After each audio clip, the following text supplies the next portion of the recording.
Hello, നിങ്ങൾ crochet ചെയ്യാൻ ആഗ്രഹിക്കുന്നവരാണ് അല്ലെങ്കിൽ ക്രോഷ്യ പഠിച്ച് തുടങ്ങിയിരിക്കുന്നവരാണെങ്കിൽ നിങ്ങൾക്ക് ഹെൽപ്ഫുൾ ആയിട്ടുള്ളൊരു വീഡിയോ ആയിരിക്കും ഇത്. നമ്മൾ നോർമലി സിംഗിൾ ക്രോഷ്യ ഡിക്രീസ് ചെയ്യുന്നത് എങ്ങനെയാണ്? Insert the hook, yarn over pull up the loop അല്ലേ. അപ്പോൾ നമുക്ക് 2 ലൂപ്പ് ഉണ്ട്. ഇത് നമ്മൾ അടുത്ത സ്റ്റിച്ചിൽ ഇൻസേർട്ട് ചെയ്യുമല്ലേ. Insert the hook, yarn over pull up the loop. നമുക്ക് 3 ലൂപ്പ് ഉണ്ടാവും. നമ്മൾ എന്ത് ചെയ്യും? Yarn over pull through all 3 loops. ഇങ്ങനെയാണ് നമ്മൾ നോർമലി ഡിക്രീസ് ചെയ്യുന്നത് അല്ലേ. പക്ഷെ നമ്മൾ അമിഗുരുമീസ് ചെയ്യുമ്പോൾ നമ്മൾ ഈ നോർമൽ ഡിക്രീസ് അല്ല ചെയ്യുന്നത്, നമ്മൾ ചെയ്യുന്നത് ഇൻവിസിബിൾ ഡിക്രീസാണ്. അത് ചെയ്യാൻ എങ്ങനെയാണെന്ന് വെച്ചാൽ, നമുക്ക് ഒരു സ്റ്റിച്ച് എന്ന് പറഞ്ഞാൽ 2 ലൂപ്പിലെ ഫ്രണ്ട് ലൂപ്പും ബാക്ക് ലൂപ്പും. ഇതാണ് ഫ്രണ്ട് ലൂപ്പ്, നമ്മുടെ ഓപ്പോസിറ്റ് ഉള്ളതാണ് ബാക്ക് ലൂപ്പ്.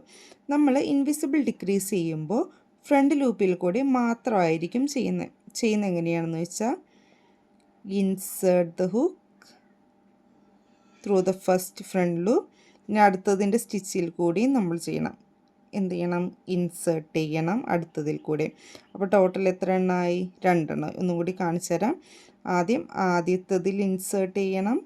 അത് കഴിഞ്ഞ് രണ്ടാമത്തെ സ്റ്റിച്ചിൻ്റെ ഫ്രണ്ട് ലൂപ്പിൽ ഇൻസേർട്ട് ചെയ്യണം. അപ്പോൾ 3 എണ്ണം ഉണ്ടാവും, 3 ലൂപ്പ് ഉണ്ടാവും. എന്നിട്ട് നമ്മൾ യാൺ ഓവർ ചെയ്തിട്ട് ആദ്യത്തെ 2 എണ്ണത്തിൽ കൂടെ മാത്രം പുള്ള് ചെയ്യണം. അപ്പോൾ നമുക്ക് 2 സ്റ്റിച്ച് ഉണ്ടാവും.